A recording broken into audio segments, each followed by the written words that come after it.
इस तरह की वो मूर्तिकार का जो इन्वॉल्व है तो है ही।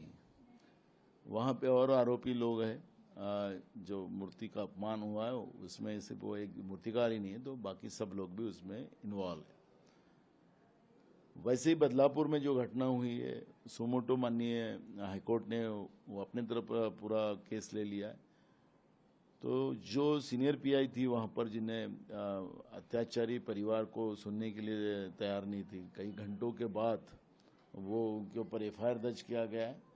तो वो जो संचालक मंडल था, वो संचालक मंडल भी आज भी गायब है, वो वहाँ पे भी आपटे ही है। तो हमारी मांग राज्य के मुख्यमंत्री को है कि भाई तुम्हारा ये जो गृह मंत्री है देवेंद्र फडणवीस और राज्य की पुलिस महासंचालक रश्मि शुक्ला, ये दोनों के वजह से आज ये जो आरोपी है वो मिसिंग है। क्योंकि आरोपी तो पाकिस्तान गए नहीं है, आरोपी कहीं जमीन के अंदर घुसे नहीं है, आरोपी तो है ही। और महाराष्ट्र की पुलिस हमेशा मजबूत रही है और महाराष्ट्र की पुलिस के सामने ये बड़ा केस नहीं है। लेकिन गृह मंत्री देवेंद्र फडणवीस और राज्य के पुलिस महासंचालक, ये दोनों का ही इसमें आरोपियों को न पकड़ने का मानसिकता के वजह से पुलिस शांति से बैठी है। तो हमें लगता है कि मुख्यमंत्री ने इसमें ध्यान देना चाहिए और दोनों को भी पद से हटाना चाहिए। ये मांग कांग्रेस पार्टी करती है।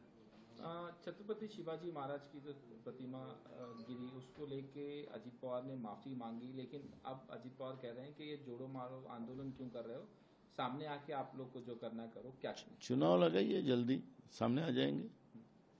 इस तरह का बोलने से जो छत्रपति शिवाजी महाराज का अवमान जो आप लोगों ने किया, आपकी सरकार ने किया है, तो ये तो वापस नहीं आने वाला है।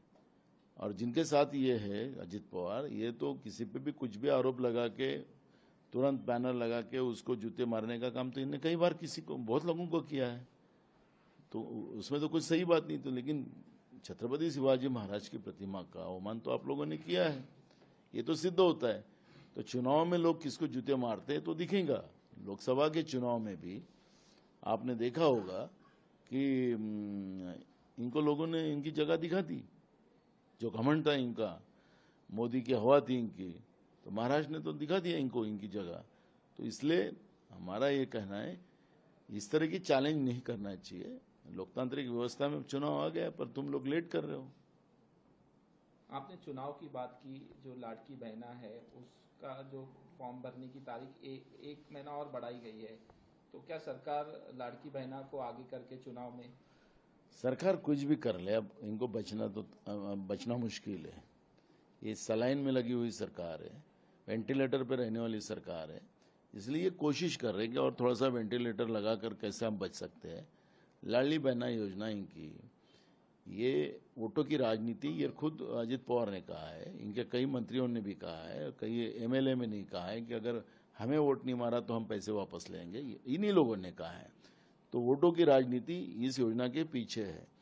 लेकिन कांग्रेस इसमें वोटों की राजनीति नहीं करेगी, क्योंकि कांग्रेस ने कर्नाटक में हो, तेलंगाना में हो, हिमाचल में हो, इस योजना को महालक्ष्मी योजना के रूप से किया और एक अच्छी योजना हम चला रहे, जिससे हमारी बहनों को फायदा भी हो रहा है और महालक्ष्मी के रूप में उनको आर्थिक ताकत भी देने का काम हम लोगों ने किया है और इससे ज़्यादा पैसे देते हैं। तो हमें कोई ये वेंटिलेटर वाली और इनकी ये योजना नहीं, हम इससे अच्छी योजना। न्यूज नेशन अब व्हाट्सएप पर खबरों के ताजा अपडेट के लिए न्यूज नेशन के इस क्यूआर कोड को स्कैन करें।